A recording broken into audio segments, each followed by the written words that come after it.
भाइयों और बहनों, ख़वातीन हज़रात, उत्तर प्रदेश के इलेक्शन का अब तीसरा चरण सामने है।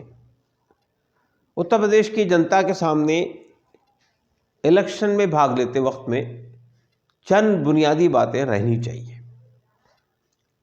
उन्हें वोट देते वक्त इस बात को समझना चाहिए कि वो वोट लोकतंत्र के लिए देना चाहते हैं या फासीवाद के लिए। वो रूल ऑफ लॉ को लागू करना चाहते हैं या लॉलेसनेस को बरकरार रखना चाहते हैं। वो बढ़ती हुई कीमतों को नीचे लाना चाहते हैं या और ज़्यादा उसे आगे बढ़ाना चाहते हैं।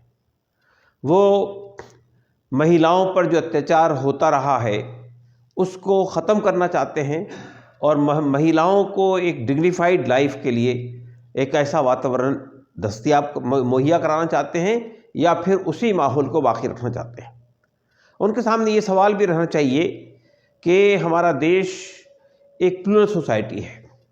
इसमें विभिन्न धर्मों के लोग, अलग अलग भाषाएं बोलने वाले लोग, अलग अलग सभ्यताओं को अपनाने वाले लोग मौजूद हैं और इनके दरमियान भाईचारा ही इस देश की सबसे बड़ी स्ट्रेंथ है।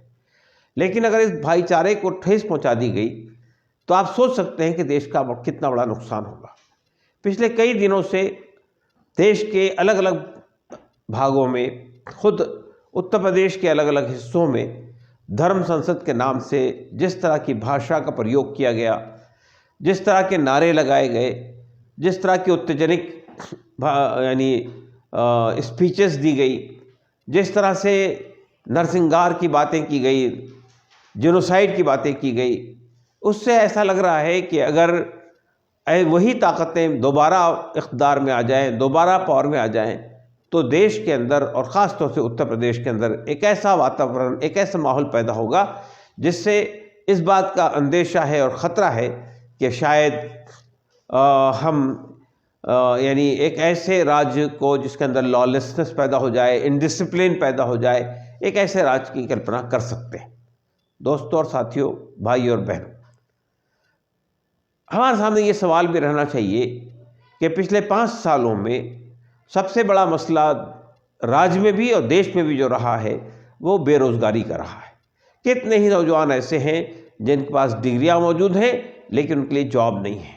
सरकारी जो जॉब्स थे वहाँ भी लोगों को जॉब्स नहीं दिए गए और बहुत सारे लोग जो आज जॉब कर रहे हैं, चाहे वो रसोइये के जॉब में लगे हुए हों, चाहे वो आंगनवाड़ी में हो, चाहे वो शिक्षा मित्र का जॉब कर रहे हों, लेकिन उनको एक तो परमानेंट नहीं किया गया और दूसरे ये कि उनको जो वेतन दिया जा रहा है वो बहुत ही कम है। यानी न्यूनतम मजदूरी का जो कानून है उससे भी कम उनको मिलता है। तो क्या आप चाहते हैं कि वो सूरत हाल बाकी रहे या उसमें तब्दीली होनी चाहिए? फिर एक और बात यह है कि जिस तरह से हमारे देश के अंदर एक बाइनरी खड़ी की जा रही हिंदू मुसलमान की, उससे जो देश के अंदर जो भाईचारा है वो जिस तरह से मुतासिर हो रहा है, जिस तरह से वो टूट रहा है, क्या हम उसको बदलना चाहते हैं? हमारे नई नस्ल जो है, नई पीढ़ी जो है, वो एक ऐसा भारत देखना चाहती है जिसमें उसके लिए उसकी उम्मीदें, उसकी आशाएं, उसकी आकांक्षाएं जो है उसके लिए एक साधन हो, एक रास्ता हो। हमारे देश के जो रिसोर्सेज हैं, जो दौलत है, जो ये आज अब देख रहे हैं कि ये लोगों से छीन कर जो है बड़े बड़े पूंजीपति के हाथ में जा रही है, कारपोरेट्स के पास चले जा रही है।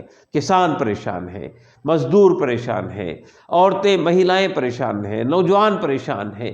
किसी को कोई ऐसा विकल्प, ऐसा रास्ता नज़र नहीं आ रहा है जिससे कि उनकी उम्मीदें पूरी हो सके, जिससे कि वो इस वातावरण से, इस सूरत हाल से बाहर निकल सके। ये जो इलेक्शन है, ये इन तमाम बातों को सामने रखते हुए आपको फैसला करना है। ये फैसला आइंदा 5 साल के लिए आपके लिए एक ऐसे उत्तर प्रदेश जो जिस तरह का उत्तर प्रदेश आप देखना चाहते हैं, आइंदा 5 साल कैसा वो उत्तर प्रदेश होना चाहिए, उसका फैसला आप एक बटन दबाकर करेंगे। बटन दबाते वक्त में बहुत सोच समझ के फैसला कीजिएगा। शुक्रिया, धन्यवाद।